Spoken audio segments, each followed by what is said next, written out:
Party on the kids with a bomb fast kids, you better run fast.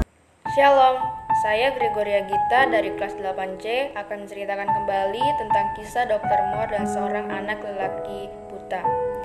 Moore adalah seorang dokter terkenal dan sangat dihormati. Melalui tangannya sudah banyak nyawa-nyawa yang diselamatkan. Dia tinggal di sebuah kota tua di Prancis.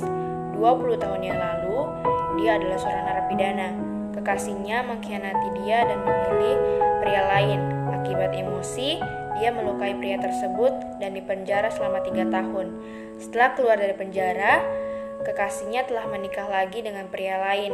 Status dia sebagai mantan narapidana mengakibatkan dia susah untuk mencari pekerjaan, dan dia juga sering menjadi bahan ejekan dan hinaan. Dalam keadaan sakit hati, Moore memutuskan untuk menjadi perampok. Rumah di bagian selatan kota menjadi incarannya. Orang dewasa di dalam rumah tersebut pergi semua dan hanya tinggal seorang anak kecil yang buta. Setelah sampai ke rumah tersebut, dia mencongkel pintu utama dan membawa sebuah pisau belati. Setelah masuk ke dalam rumah tersebut, suara lembut bertanya, "Siapa itu?" Moore menjawab sembarangan. Katanya, "Saya adalah teman papamu dan papamu memberikan kunci rumah ini kepada saya." Dengan gembira dan tanpa rasa curiga, anak kecil itu berkata, "Selamat datang, namaku Kai. Papaku baru akan pulang bekerja pada malam hari. Paman, apakah engkau mau bermain denganku sebentar?" Dia memandang dengan penuh harap. Sampai Moore lupa akan tujuan awalnya dan menyetujui perkataan anak itu. Ia membuat Moore terheran-heran mengapa anak umur 8 tahun ini sangat pandai dalam bermain piano dan bisa menghasilkan lagu-lagu yang indah. Setelah bermain piano, anak ini melukis sesuatu. Dia melukis matahari, bunga, ayah ibu, dan teman-teman. Ternyata dunia anak buta ini tidak kosong. Walaupun lukisannya terlihat canggung, tetapi ia melukisnya dengan sangat serius dan tulus. Anak kecil itu berkata, "Paman, apakah gambar matahari seperti ini?" Moore tiba-tiba terharu dan melukis sesuatu di telapak tangan anak itu sambil berkata, "Matahari bentuknya bulat dan terang dan memiliki warna keemasan." Lalu kata anak itu lagi, "Paman, apakah warna keemasan itu?" Moore terdiam sejenak dan membawa anak kecil itu ke tempat terik matahari sambil berkata, "Emas adalah sebuah warna yang vitalitas yang bisa membuat semua orang merasa hangat, sama seperti kita memakan roti yang memberi kita kekuatan." Anak itu sangat gembira dan menggunakan tangannya ia meraba ke 4 penjuru sambil berkata, "Paman, aku sudah merasa sangat hangat.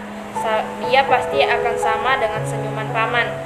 Moore dengan penuh sabar menjelaskan kepadanya berbagai warna dan bentuk barang.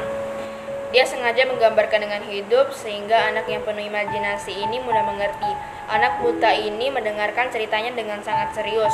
Walaupun dia buta, tetapi rasa sentuh dan pendengaran anak buta ini sangat kuat dan tajam daripada anak normal biasanya.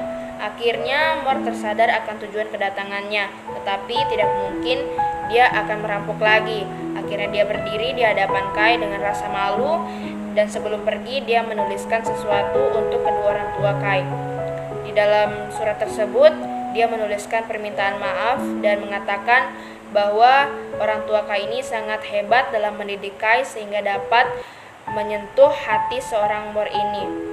3 tahun kemudian, Moore menyelesaikan kuliahnya di Fakultas Kedokteran dan memulai karirnya sebagai seorang dokter.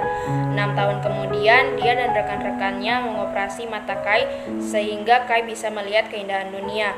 Kemudian, Kai menjadi seorang pianis yang terkenal dan mengadakan konser di seluruh dunia. Setiap mengadakan konser, Moore akan berusaha menghadirinya, duduk di sudut yang tidak mencolok, mendengarkan musik indah yang dibawakan seorang pianis yang dulunya buta. Dari kisah ini kita banyak belajar. Ketika Moore mengalami kekecewaan terhadap dunia dan kehidupannya, semangat dan kehangatan Kai, ia memberikan kehangatan dan kepercayaan diri kepadanya. Cinta dan pengharapan dapat membuat seseorang kehilangan niat untuk melakukan kejahatan. Maka dari itu, ketika kita merasa putus asa, bukalah pintu hatimu, maka cahaya harapan akan selalu menyinari hatimu. Terima kasih.